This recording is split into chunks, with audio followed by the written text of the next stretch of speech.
వీళ్ళు ప్రతిపక్ష నాయకులు లెక్కున్నారా? ఏ లెక్కన మీకు కనబడుతున్నారా? ప్రతిపక్ష నాయకులు లెక్క కనబడుతున్నారా? వాళ్ళకి అధికారం ఉన్నా లేకపోయినా ఈరోజు జనాల్లో ఉంటుర్రు. అయ్యా మమ్మల్ని ఆదుకోండి అంటే ఈరోజు జనాల దగ్గర ఉంటుర్రు. మా ఒడ్లు ఇంకా కొనుగోలు జరగలేదంటే వాళ్ళు డైరెక్ట్గా అధికారులకు ఫోన్ చేస్తూ ఉన్నారు. ఈరోజు అధికారం కోల్పోయినా ఇంటికి వెళ్ళి మంచిగా రెస్ట్ తీసుకోవచ్చు, ఆరాంసే విదేశాలు పట్టుకొని తిరగవచ్చు, అమెరికా, దుబాయ్ లాంటి విదేశాలకు వెళ్ళి జల్సాలు చేయొచ్చు. కానీ ప్రజలే ప్రతి క్షణం ప్రజలనుకుంటూ ప్రజలతోటే మమేకమయ్యి ప్రజల్లోనే తిరుగుతూ ప్రజల సమస్యలు తెలుసుకుంటూ ప్రజల సమస్య పైన పరిష్కారాన్ని చూపుతూ తిరుగుతున్న ఓ నాయకుల గురించి మాట్లాడుకోవాలి. ఇప్పుడు ఎర్రబెల్లి దయాకర్ రావు గారు ఉన్నారు, అదేవిధంగా పల్లా రాజేశ్వర రెడ్డి గారు కూడా ఉన్నారు. నిన్న వీళ్ళకి సంబంధించిన పార్టీకి సంబంధించిన బూత్ లెవెల్ స్థాయిలో ప్రతి ఒక్కరికి శిక్షణ ఇవ్వడం కూడా జరిగింది, వాళ్ళకి ఆదేశాలు ఇవ్వడం కూడా జరిగింది. ఆ తరుణంలో ఎంతమంది వచ్చిర్రంటే నాకు అనిపించింది అధికారం కోల్పోయినా కూడా ఆ బీఆర్ఎస్ ఊపు అనేది తగ్గట్లేదు. అధికారం లేకపోయినా కూడా ఈరోజు వాళ్ళు ఇంట్లో రెస్ట్ తీసుకొని లాస్ట్కి చూద్దాం పో, ఇంకో సంవత్సరంలో చూద్దాం పో, ఇంకో 2 సంవత్సరాల టైం ఉంది అప్పుడు చూసుకుందాం పో అనేది కాకుండా ప్రభుత్వం ఓడిపోయినప్పటి నుంచి జనాల్లోనే ఉన్నారు. ప్రభుత్వం ఓడిపోయినప్పటి నుంచి గెలిచిన వాళ్ళు అమెరికాలు పట్టుకొని తిరుగుతూ ఉన్నారు, గెలిచిన వాళ్ళు విదేశాలు పట్టుకొని తిరుగుతున్నారు, గెలిచిన వాళ్ళు 1కి 71 సార్లు ఢిల్లీకి పోతున్నారు తప్ప ప్రజలు పట్టించుకుంటలేరు. ఈరోజు ప్రజానాయకులు ఎవరు? ప్రజల సొమ్మును దోచుకొని ఢిల్లీలో పంచబెట్టున్నది ఎవరు అంటే ఇది రేవంత్ రెడ్డిని ఒకటి వినబడుతుంది. ఒకటి ప్రధానంగా పాలకుర్తికి సంబంధించిన మాజీ మంత్రి ఎర్రబెల్లి దయాకర్ రావు గారు కనబడతారు, రెండోది పల్లా రాజేశ్వర రెడ్డి గారు కనబడతారు. వీళ్ళ ఇద్దరు గురించి మనం మాట్లాడుకోవాలి. అయితే మనం ఏం చేయాలంటే ఇప్పుడు మీరు ఒకటి గమనించారో లేదో మిత్రులారా, యావత్ తెలంగాణ రాష్ట్రంలో గెలిచిన ప్రతి ఒక్క ఎమ్మెల్యేలు, మంత్రులు, ముఖ్యమంత్రి అందరూ విదేశాలు పట్టుకొని తిరుగుతున్నారు. గెలిచిన సంధి అసలు ఈ తెలంగాణ రాష్ట్రంలో ఎమ్మెల్యేలు ఉన్నారా లేకుంటే ఏదైనా ఎలక బోరియాలో దాక్కున్నారా అనేది కూడా చాలా డౌట్లు వస్తూ ఉన్నాయి. కొందరు ఎమ్మెల్యేల కటౌట్లు పెట్టి మా ఎమ్మెల్యే కనబడటం లేదని చెప్పేసి కటౌట్లు కూడా సోషల్ మీడియాలో వైరల్ అవుతూ ఉంది. కానీ వాళ్ళు గెలిచి ఆ తీరుగుంటే ఈరోజు ఓడిపోయిన వ్యక్తి పొద్దున లేస్తే 8 గంటలకి ప్రజల్లో ఉంటుండు. ఆయనకి ఏమవసరం? సపోజ్గా ఎర్రబెల్లి దయాకర్ రావు గారు అనుకుందాం, ఆయనకి ఏమవసరం? ఆయన 40 ఏళ్ళ రాజకీయ చరిత్ర ఉంది, ఆయనకి 40 ఏళ్ళ రాజకీయ చరిత్ర ఉంది. ప్రజలనే తిరస్కరించలే, ప్రజలు మాకు ఎర్రబెల్లి దయాకర్ రావు వద్దని చెప్పి వాళ్ళు తిరస్కరించలే, జస్ట్ ఒక్కసారి మార్పు చేద్దామని చెప్పేసి పక్కన పెట్టారు తప్ప ఈరోజు ఆయనకు ప్రజలకు ఉన్న అనుబంధాన్ని ఎవరు కూడా వర్ణించలేరు, వర్ణాతీతం అది. ఆయన పొద్దున్న లేస్తే 8 గంటలకు ప్రజల్లో ఉంటున్నాడు, సాయంత్రం వరకు ప్రజల్లోనే తిరుగుతున్నాడు. ఎవరికైనా సమస్య వస్తే ఆర్థికంగా కావచ్చు, లేకుంటే అధికారులను సంప్రదించే విషయంలో కావచ్చు, అక్కడికక్కడే సమస్య సాల్వ్ చేసేస్తూ ఉన్నారు. అంటే ఈరోజు ప్రతిపక్షంలో ఉన్నా కూడా ప్రజలపైన మమకారం, ప్రజలపైన ప్రేమ అనేది తగ్గలేదు. ఇప్పటిదాకా తగ్గలే జనాల్లో, ఆ క్రేజ్ తగ్గలే. ఇప్పుడు అనుకుంటున్నారు పాలకుర్తిలా ఎమ్మెల్యే శశిర్ రెడ్డి ఓడించింది అని చెప్పేసి నానా రకాలుగా మాట్లాడుకుంటున్నారు. ఓడించలే, మార్పు చూసిర్రు, అంతే. మార్పు చూసిర్రు. ఓడించే క్యాడర్ కూడా యశస్వి రెడ్డి గారికి లేదు, ఝాన్సీ రెడ్డి గారికి కూడా లేదు. ఆ క్యాడర్ రాదు కూడా, వాళ్ళు క్రియేట్ చేసుకోలేరు కూడా. 2028లో ఆ కథ కూడా మీరు చూద్దు. ఇప్పుడు ఎర్రబెల్లి దయాకర్ రావు గారు ఏ సర్వేలు వచ్చినా, సర్వేలు రాకపోయినా, ఇప్పుడు ఎన్నికలు పెట్టినా, రేపు ఎన్నికలు పెట్టినా కూడా జనాలు సై అంటుర్రు. ఈరోజు తండాలు కానీ ఊర్లు కానీ ఒక ఊపు మీద ఊగుతూ ఉన్నారు. ఒక్కసారి ఓట్లు పెట్టండి, బ్యాలెట్ బద్దలేటట్టుగా గుద్ది మెజారిటీ ఎందుకు చూపెడతామని చెప్పేసి ఈరోజు ప్రతి ఒక్కరు అంత ఆశగా, అంత ఆతృతగా ఎదురు చూస్తూ ఉన్నారు. ఒక నాయకుడు కోసం ఇంత ఎదురు చూడు, ఇది ఫస్ట్ టైం కేసీఆర్ రావాలి, కేసీఆర్ జనాల్లోకి రావాలి. ఆ మార్పు, ఆ వైబు, ఆ ఊపు అనేది తెలంగాణ రాష్ట్రానికి పరిచయం కాబోతుంది రాబోయే రోజుల్లో. కేసీఆర్ గారు 2027లో బస్సు యాత్ర చేయబోతున్నారు. దాని తగ్గట్టుగానే అనుగుణంగా బీఆర్ఎస్ పార్టీ ఎట్లా కదలిక కావాలో దిశానిర్దేశాలు చెప్పేసి మరి చెప్పడం జరిగింది. ఇప్పుడు పల్లా రాజేశ్వర రెడ్డి గారి యొక్క విషయంలోకి వస్తే ఆయన అలుపెరుగని నాయకుడు. ఈరోజు ప్రభుత్వం ద్వారా ఏ సపోర్ట్ లేకున్నా, ఆయన ఒక ఎమ్మెల్యేగా జనగాం నియోజకవర్గానికి ఎమ్మెల్యేగా ఉన్నా, ఈరోజు ఆయన ప్రభుత్వం నుంచి వీళ్ళు బీఆర్ఎస్ అని చెప్పేసి వాళ్ళు బడ్జెట్ ఇచ్చినా ఇవ్వకున్నా, ఈరోజు ఎవరికైనా సమస్య వచ్చిందంటే ఫ్రీగా తన హాస్పిటల్లో ఎన్ని లక్షలైనా కానీ, ఎన్ని వేలైనా కానీ అని చెప్పేసి ప్రతి ఒక్క మనిషిని ఆదుకొని వాళ్ళకి ట్రీట్మెంట్ జరిపించి వాళ్ళకు ఫుడ్ కూడా పెట్టించి మరి ఇంటికి పంపించే వరకు ఆయన ప్రజల్ని సాదుకుంటుండు. ప్రజలు ఓట్లేసి ఈయనను గెలిపిస్తే ఈయనే ఓట్లేసిన ప్రజల్ని సాదుకుంటుండు. ఇప్పుడు జనగాం నియోజకవర్గానికి, ఆ జనగాం జిల్లా జనగాం నియోజకవర్గానికి వస్తే అతన్ని కొట్టే మొగోడు ఇంకా పుట్టలేదు. జనగాం జిల్లాలో పల్లా రాజశేఖర రెడ్డిని కొట్టే మొగోడు ఇంకా పుట్టలేదు, పుట్టబోడు కూడా. మీరు చూడండి, ఎందుకంటే పల్లా రాజేశ్వర రెడ్డి అంటే జనాలు గుండెల్లో పెట్టి చూసుకుంటున్నారు, జనాలని కూడా పల్లా రాజేశ్వర రెడ్డి గుండెల్లో పెట్టి చూసుకుంటున్నాడు. ఎవరికైనా సమస్య వస్తే నిలబడిపోతున్నాడు అక్కడ.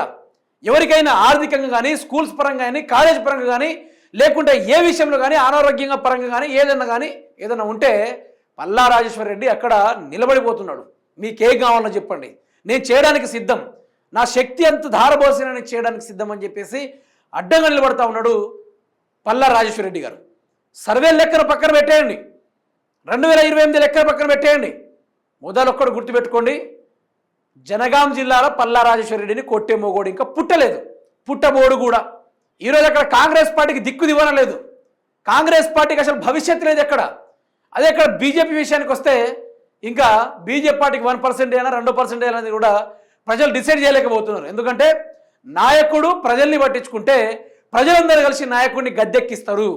రాబోయే 2028 ఎన్నికల్లో అదే జనగాం జిల్లా నియోజకవర్గం నుంచి బ్యాలెట్లు బద్దలే రిజల్ట్లు రాబోతున్నాయని చెప్పేసి జనాలు చెప్తా ఉన్నారు. లక్షల మెజార్టీ కొట్టి చూపెడతామని చెప్పేసి జనాలు చెప్తా ఉన్నారు. మాకేదైనా ఇబ్బంది అయినా, మాకేదైనా సమస్య వచ్చినా ఇట్లా మా పల్లా రాజేశ్వర రెడ్డి క్షణాల్లో మా బాధలు తీర్చేస్తున్నారని చెప్పేసి అక్కడ జనాలు ప్రజలు చెప్తా ఉన్నారు. అక్కడున్న క్యాడరే కానీ, లేకుంటే అక్కడున్న ప్రజలే కానీ ఇక వాళ్ళ గురించి చెప్పాల్సిన అవసరం కూడా లేదు. ఎందుకంటే వాళ్ళు ఆ రేంజ్లో మెయింటైన్ చేసుకుని పోతూ ఉన్నారు. ఇప్పుడు ఎర్రబెల్లి దయాకర్రావు గారి యొక్క విషయానికి వస్తే మీరు ఒకటి గమనించారా? నీళ్ళు ఎండిన కాడాయనే, పంట పొలాలు ఎండిన కాడాయనే, పొలాలు మొత్తం నిర్రబారిపోతూ ఉంటే అధికారులను ఉరుకులు పరుగులు నిలిచింది కూడా ఆయనే. ఎవరైనా చనిపోతే ఆ కుటుంబానికి అండగా నిలిచింది కూడా ఆయనే. ఎవరైనా ఏ యువత కానీ స్పోర్ట్స్ పరంగా కానీ, లేకుంటే విదేశాలు పోయే విషయంలో కానీ ఆయన తన ట్రస్ట్ ద్వారా ఎంతో చనువ చూపించాడు. తన అభివృద్ధి ప్రదాతగా, తన 40 ఏళ్ల రాజకీయ చరిత్రగా ఈరోజు తెలంగాణ రాష్ట్రానికి చాడి తప్పేటట్టుగా బీఆర్ఎస్ పార్టీలో బీఆర్ఎస్ ఓడిపోగానే అత్యంతగా యాక్టివ్గా ఉన్న మనిషి మాత్రం ఎర్రబెల్లి దయాకర్రావు గారు మాత్రమే. ఓడిపోయినప్పటి నుంచి ఆయన గ్రౌండ్లోనే తిరుగుతున్నాడు.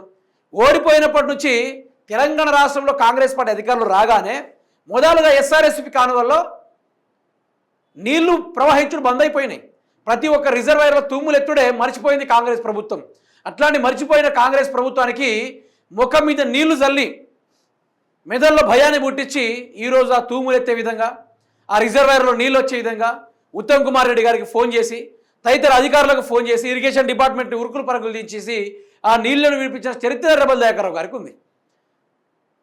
మరి అదే పంటలు ఎండిపోతే పంట పరిహార నష్టం కూడా చెల్లించాలని తెలియని అటువంటి గొప్ప నాయకులైన పాలకుర్తిలో ఎమ్మెల్యేగా నిలబడ్డారు. పంటలు ఎండిపోయినాయి, ప్రభుత్వం ద్వారా పంట పరిహార నష్టం అనేది ఒకటి ఉంటుంది కదా. గతంలో బీఆర్ఎస్ ప్రభుత్వం ఇంకో 6 నెలలు ఉందనగా కురిసిన వర్షానికి, పడ్డ వడగండ్ల వానకి మొత్తం పూర్తిస్థాయిలో కూలిపోయింది. పంటలన్నీ నేల కొరిగిపోయినాయి. ఒక్కొక్క ఎకరానికి 10,000 రూపాయల చొప్పున అదే బీఆర్ఎస్ ప్రభుత్వం అందించింది. కానీ ఈరోజు కాంగ్రెస్ ప్రభుత్వం నోటి నుంచి ఎక్కడైనా పంట పరిహార నష్టం ఎక్కడైనా కనిపించిందా? అదే పాలగుర్తిలో ఎన్నో పంటలు ఎండిపోయినాయి. పంటలు ఎండిపోతే పశుగ్రాసానికి ఉపయోగించుకున్నారు ఆ వరి చేనులను, మొక్కజొన్న చేనులను. మరి ఏం చేశారు? ఈరోజు వాళ్ళకి పంట పరిహార నష్టం ఇచ్చిర్రా? ఎమ్మెల్యే శశిరెడ్డి గారు ఏమైనా ఇచ్చిర్రా? ఇవ్వలే. పంటలు ఎండిపోయిన సమయంలో మేడం గారికి అమెరికా టూర్ గుర్తొస్తుంది. ప్రజలు ఇబ్బంది పడుతున్న కరెక్ట్ సమయంలో మేడం గారు బ్యాగులు పట్టుకొని అమెరికా తిరిగి వస్తారు. ఒకరోజు 2 రోజులు కాదు, ఏకంగా 2 నెలలు మేడం గారు అమెరికా టూర్ వేస్తూ ఉంటారు. ఇగో గిది జరుగుతూ ఉంది పాలగుర్తిలో రాజకీయాలు. అభివృద్ధి భగవంతుడు ఎరుకు. ఎక్కడ చూసినా కూడా తగ్గడం మట్టిపోయలే. ఎప్పుడు చూసినా కూడా అసెంబ్లీలో తీర్మానంలో ఒక కాలం వచ్చే తప్ప ఏది కూడా రావడం లేదు. సో నేనేమంటున్నా అంటే ఎన్ని సర్వేలు వచ్చినా ఏ వచ్చినా ఇటు పాలకుర్తి నియోజకవర్గం కావచ్చు, అటు జనగాం జిల్లాలో కావచ్చు, 2028లో వాళ్ళను కొట్టేటోళ్ళు మరొకరు లేరిగా. ఇది రాసి పెట్టుకోండి, లేకుంటే వీడియో సేవ్ చేసి పెట్టుకోండి. 2028లో అత్యంత మెజారిటీతోటి, ఇంతకుముందు రాని మెజారిటీతోటి, 40 ఏళ్ళ రాజకీయ చరిత్ర ఉన్నా, 30 ఏళ్ళ రాజకీయ చరిత్ర ఉన్నా, వాళ్ళ చరిత్రలో ఎప్పుడు రాని మెజారిటీ 2028లో రాబోతుంది. కుంభస్థానాన్ని బద్దలు కొట్టబోతున్నారు ప్రజలు. దేనికంటే తెలంగాణ రాష్ట్రంలో ఆ మార్పును చూశారు, ఆ మార్పును చెవి చూశారు. ఇప్పుడు కాంగ్రెస్ ప్రభుత్వం ఏమంటుంది? ఇప్పుడే మనం చదివాం ఏమని, వరి వేయొద్దు. మరి వరి వేయకుండా ప్రజలను గడ్డి వీకాలనా? గడ్డి కట్టుకొని మోపు కట్టుకొని తిరగాలనా? ఏం చేయాలో చెప్పండి. మరి అదే కేసీఆర్ చెప్పుంటుంటే ఆ మాట ఈరోజు అందరూ మొరగేటోళ్ళుగా వరుసపట్టి మొరగొట్టేవాళ్ళు. అందుకనే ఇక్కడ మీరు ఒకటి చూసారా, ఇద్దరు రామ లక్ష్మణ్ లెక్క, కృష్ణార్జున లెక్క నిలబడ్డారు. అదేవిధంగా వీళ్ళ యొక్క బ్యాక్గ్రౌండ్ చూసుకుందాం ఒక్కసారి. ఈ విజువల్ చాలు. కాంగ్రెస్ పార్టీ ఇప్పుడు ఏదైనా ఇట్లాంటి మీటింగ్ పెట్టాలంటే బతిమలాడుకోవాలి ఏమని జర్రరండి మీటింగ్కి. ఎందుకంటే వాళ్ళు ఏం మాట్లాడుతున్నారో వాళ్ళకి సోయి ఉండదు. ఫస్ట్ అలా సభల సత్తా ఉండదు, సబ్జెక్ట్ ఉండదు. ఏదో లొడలో వాగెత్తా ఉంటారు. సభ పెట్టిన కాడ కూడా కేసీఆర్ తింటారు తప్ప ఏది ఉండదు అక్కడ. కానీ ఇదే నిన్న జనగాం జిల్లా పాలగుర్తి దానికి సంబంధించిన ఈ యొక్క బూత్ లెవెల్ ఆ యొక్క ప్రజల చైతన్య నాయకుల చైతన్యవంతం చేసే విషయంలో బూత్ లెవెల్లో వాళ్ళకి ఏం చేయాలి, బీఆర్ఎస్ పార్టీని ఎట్లా ముందుకు తీసుకురావాలని చెప్పేసి వాళ్ళు ఒక మీటింగ్ పెట్టుకున్న సందర్భంలో జనాలు చూడండి, బ్యాక్గ్రౌండ్లో జనాలు చూడండి, ఒక్క మాటతోటి చిటికతోటి అందరు కథలు వచ్చిర్రు. అదే కాంగ్రెస్ పార్టీని 1కి 10 సార్లు ఫోన్ చేయాలి. కాంగ్రెస్ పార్టీ ఏం చేస్తే తెలుసా, అరే నువ్వు వస్తావా రావురా, రాకుండా నీకు ఇంధనం కట్టు, 6 గ్యారెంటీలు ఫట్టు, నీకు ఫ్రీ గ్యాస్ ఉట్టు అనుకుంటా ఇట్లాంటి బెదిరింపులు మాట్లాడి ఆ జనాలు పోగు చేస్తూ ఉంటారు. మరి వాళ్ళు సబ్జెక్ట్ లేకుండా సోది మాట్లాడుతున్నారని చెప్పేసి మధ్యలో లేచిపోతూ ఉంటే గేట్ల కాడ మొత్తం అయిపోయిన తర్వాతనే లేచిపోవాలి ఎందుకు అని చెప్పేసి పోలీసులు అవుతాడు. ఇది చూసారా లేదా? ఇదే కల్పితం ముచ్చడైతే కాదు కదా. మనం నిన్న మొన్న సోషల్ మీడియాలో కాంగ్రెస్ సభలోనే చూసాం. రేవంత్ రెడ్డి ఏదో మాట్లాడుతాడు, జనాలు లేచిపోతుంటే గేట్లు బంద్ పెట్టారు, వర్షాలు బీభత్సంగా కురుస్తున్నా కూడా. ఇట్లాంటి వ్యవహారాలు కాంగ్రెస్ పార్టీ చోటు చేసుకున్నాయి. కానీ ఈరోజు బీఆర్ఎస్ పార్టీ ఒక ఊపు అనేది అందుకున్నది. ఇక కేసీఆర్ 2027లో బస్ యాత్ర మొదలు పెడితే ఇటు కేటీఆర్ పాదయాత్ర మొదలు పెడతాను. కానీ ప్రజల్లోకి ఇక ఊపిరి పీల్చుకోండి అన్నట్టుగా ఒక్కొక్కరు సిద్ధమైపోయిర్రు. గ్రౌండ్ లెవెల్లో పనిచేయడానికి సర్వత్రా వాళ్ళ శక్తి మొత్తం ధారబోసి పనిచేయడానికి సిద్ధంగా ఉన్నారు. ఇప్పటిదాకా ఓట్లు పోలే కళ్ళల్లా. దాని గురించి కాంగ్రెస్ ప్రభుత్వం పట్టించుకుందా? కాంగ్రెస్ నాయకులు ఏమైనా పట్టించుకున్నారా? పట్టించుకున్నారు. ఎందుకంటే కాంగ్రెస్ నాయకులు మొదలు వాళ్ళ ఓట్లు పోతాయి, మొదలు వాళ్ళకి ఇంద్రమీన్లు వస్తాయి, మొదలు వాళ్ళకి 6 గ్యారెంటీలు వస్తాయి. ఇది బీఆర్ఎస్ ప్రభుత్వం ఉండే 10 ఏళ్ళు. వాళ్ళు కూడా ఎవరిని వేరు చేసి నువ్వు బీఆర్ఎస్ ఓడివి, కాంగ్రెస్ ఓడివి, సిపిఐ పార్టీ, సిపిఎం పార్టీ అనుకుంటే ఎక్కడ కూడా వాళ్ళు ఇట్లాంటి వ్యత్యాసాలు ఎక్కడ కూడా చూపలే. అర్హులైన వాళ్ళకి ఇచ్చిర్రు. కొన్ని గ్రౌండ్ లెవెల్లో తప్పులు జరగలేదని కాదు, వాళ్ళు అట్లనే చేశారు. కానీ వీళ్ళు అట్లా కాదు. కాంగ్రెస్సే అంతా కాంగ్రెస్ కార్యకర్త అయితే ఇండ్లు, కాంగ్రెస్ కార్యకర్త అయితే 6 గ్యారెంటీలు, కాంగ్రెస్ కార్యకర్త పంట కొనుగోలు, వాళ్ళకే బోనస్లు, వాళ్ళకే రైతు బంధులు. ఇది జరుగుతూ ఉంది కాంగ్రెస్ పార్టీలో. ఇక 2028 ఎన్నికలు అంటారా? నేను చెప్తున్నా కదా, అంచనా కూడా వేయలేరు. సీక్రెట్ ఓటింగ్ జరగబోతుంది, అంచనా కూడా వేయలేరు. ఆ గెలుపును మీరే చూడబోతున్నారు.